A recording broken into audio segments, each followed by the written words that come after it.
What's up, guys? You are watching Fight Feed, and today I'm going to be going through the reason why I feel we should all be wanting Ilia Topuria to win the vacant lightweight belt in the UFC.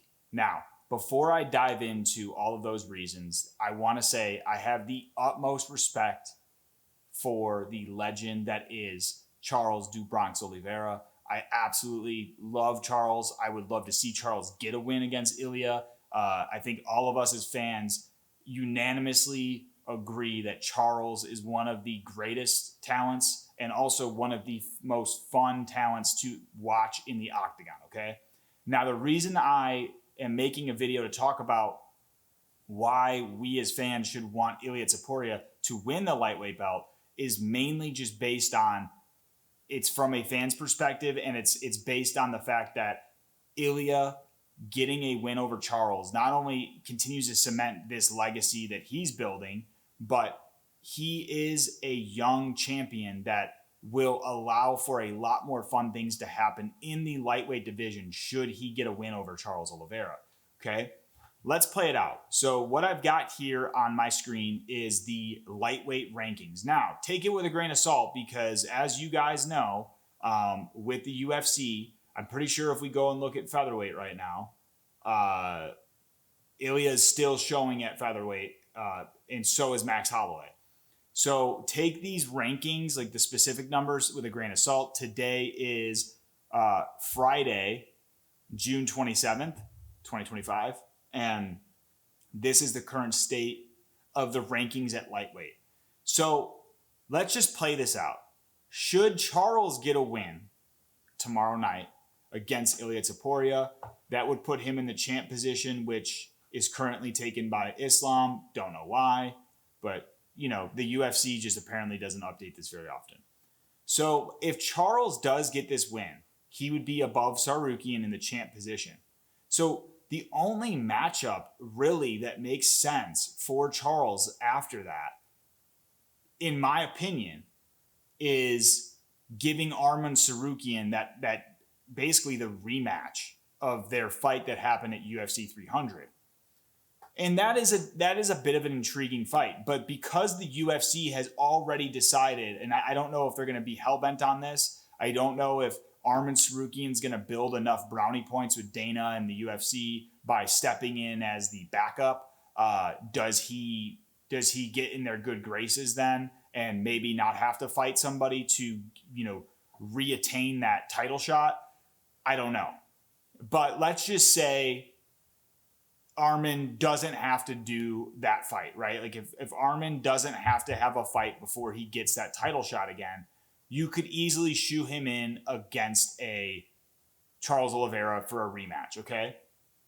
And honestly, because Charles Oliveira, because of his style and because of his age, he is at almost like a lose-lose situation. He has a fun style, but at age 35, continuing to walk forward and, withstand damage from some of these up-and-comers, I just think that it's not on the side of Charles just from an odds perspective. So what I feel is most important here, Ilia getting a win over Charles makes the most sense in the sense that we can then see some of the best matchups happen at lightweight. Because should Ilia get it done in convincing fashion, there are so many banger matchups that come his way where I feel it is not a one-sided fight. And so, what I mean by that is if you have Charles beat Ilia, now that will raise the stock of Charles astronomically. I think people will be bought back into Charles like 110%, would probably pick him against any new matchups. But I think when you start to really break it down, like Arman versus Charles 2, I almost automatically am leaning Arman's way simply because Arman beat him previously. It was competitive. I know Charles did have a few scary submission attempts in that fight. I just think that over the course of a long, 15 or even 25-minute fight, Arman's probably going to get the win just solely off the fact that he's more youthful. He's very strong. And Charles, he's 35.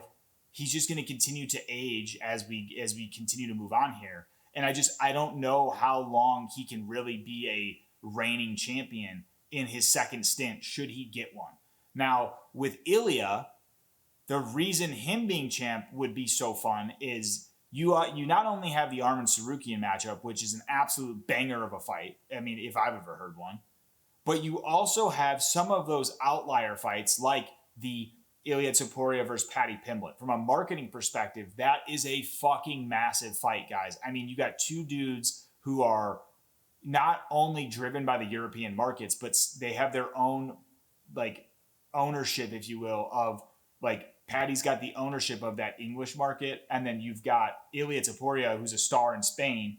And then on top of that, both of them have become pretty big superstars just in the United States alone. So throwing those two against one another is a fucking huge fight. And I mean, if we want to talk about like Ultimate Fighter getting a facelift, throw Ilia versus Paddy into the Ultimate Fighter, and now you're breaking probably records that have been set previously by other seasons. I think that would actually probably fix this whole image outlook of the Ultimate Fighter. Most people don't want to watch it. They think it's just recycled shit. I do think that the format's gotten a bit stale, and I feel you throw Ilia and Paddy, who already have a lot of vitriol and back and forth, throw the two of them in an Ultimate Fighter season, and you might have the best Ultimate Fighter season that we've ever seen.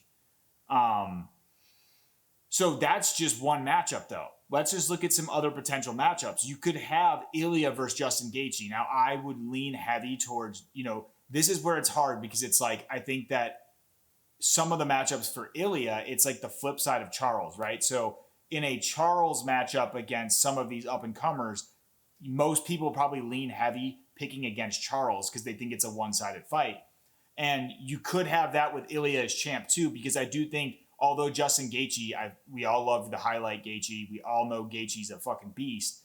I think that most people in a fight between Topuria and Gaethje, most people would select Topuria. Probably it would be a lot more of a heavy-sided matchup towards Topuria, but Gaethje still has that type of power that is a bit of an outlier. I just think that Topuria's boxing might be too clean there. So that's a fun matchup. But here's another one. Max Holloway at number 4.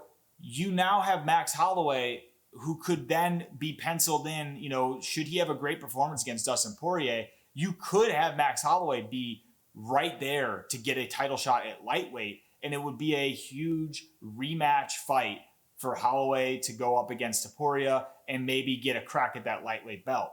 So that's a huge matchup. So right there, like, even if you're just looking at the top few guys and then even pulling in Paddy from number 8, you have these huge matchups for Ilia that I think just continue to not only skyrocket his fame, but also continue to build the UFC popularity. These are just all banger fights because Ilia's style against most of these guys is fireworks. I mean, you're going to have just two cars on a collision course, and we're going to get to see it and be, just be fans of all of that, of everything that it would bring. So I feel because of just those few reasons and what is next in up and coming in lightweight, this is a perfect moment. And I feel like, although a lot of people hate Ilia, guys, I think we all have to remove ourselves for a second, remove our current love for certain champs and previous champs, and just look at it from a perspective of, so for most of us, like I started religiously watching in 2019. Some of you might have started watching in 2023, okay? So what I want you guys to try to think about is like, I didn't really watch UFC, obviously in high school and stuff. And so it's like being able to go back in time and watch John Jones on his rise. Although John Jones, there's a lot of asterisks. I feel like that is the type of stuff where it's like you see people say like, I'm so happy I got to witness this when it happened live, right? We all need to remove ourselves and realize that is what's happening right now with Ilia Topuria. This is a moment in time where we as fans can actually sit here and just enjoy the fruits of Ilia's fighting style, his ability, his power, and simply enjoy it for what it is instead of being, I think we find reasons to cope with him going out there and starching our favorite guys. At what point do we start to say, like, you're like that guy for some of those fuckers that were watching John Jones? Like, this is a moment in time where we can sit here and enjoy it and just accept it for what it is. And I feel like that's what we all need to do, because I feel Ilia is a generational talent, and we're not going to, there haven't been fighters like him, and we're not going to see a lot of fighters like him in the future, I don't think. I feel like he has some God-given gifts, but also talent, skill, all mixed into one thing that makes his style so fun to watch. Now, the one thing I worry about, though, I'll just, as my final note on this, is just that Ilia has talked time and time again, from what I've seen anyways, about not, like, there's a potential that he's not going to have a long reign at lightweight should he become champ. And I think that's because he's talked about going up and winning a third belt. Now, I feel like, sure, that's a broken record that you would get. You'd be the first to have 3 belts. I feel, though, it is more important for Ilia to have a long reign at lightweight, at least 2 to 3 title defenses, in order to cement his legacy, because he can go up to welterweight and win the belt there. And 3 belts is a feat that has never been achieved by any other UFC fighter in history. So he would be in a category of his own there. But what he'll run into, though, and this is something he has to think about long and hard, is that he might then run into that situation of what McGregor runs into. Because everyone wants to talk about McGregor as double champ. The first thing I say as a fan about McGregor's double champ status is, you got gifted a double champ status because that wasn't gifted. He had to go out there and win the fights, but Conor McGregor never had to defend a belt. And that, to me, having no title defense there is a huge stain on that entire story, because it's like, yeah, you won the belt at the other weight class, but it's almost as though things were just, from a universe perspective, just lined up perfectly for Conor, but not for him to go out and actually defend his belt like a champ does. So Ilia, because he defended his featherweight belt, and he defended it against Max Holloway in a historic manner because he was the first to ever KO Max Holloway, that's huge, right? And I think that although it's a very weak title reign in terms of he got 1 title defense, he cemented that at least by getting a knockout over a guy who's never been KO'd and has historic finishes over so many legends in the UFC. Now, Topuria at lightweight, I think he's got to win.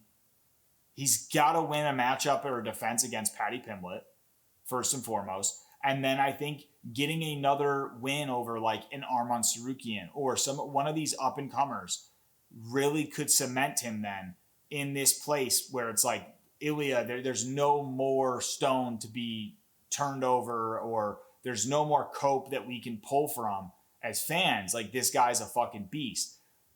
If he just wins the lightweight belt and jumps to welterweight, I think that just, it doesn't, it's just not doing as much for me, because it's almost like he's chasing Islam. And I feel like what he should really be chasing is to build his own legacy. I think having those defenses is going to be a huge feather in his cap, and meet Islam after that. And if maybe him and Islam don't line up, and that's okay for me, because I feel like if they don't line up, you can have 2 guys in separate weight classes just have their own success. I don't even know if Islam beats Jack Della Maddalena, so that's a whole other thing.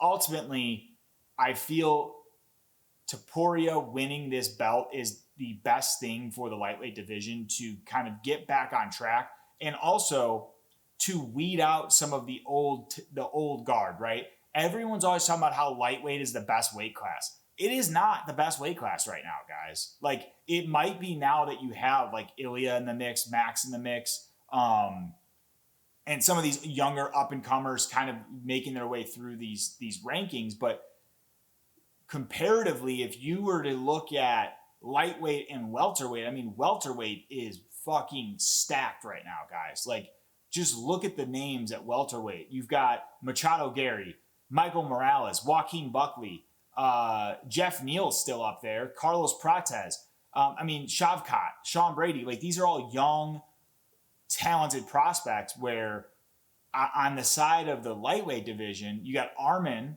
really. I'm not leaving out names here, guys, like Justin and Dustin, because they're not good. I'm leaving out their names solely because if you're just looking from a timetable perspective, these guys are at the end of their career.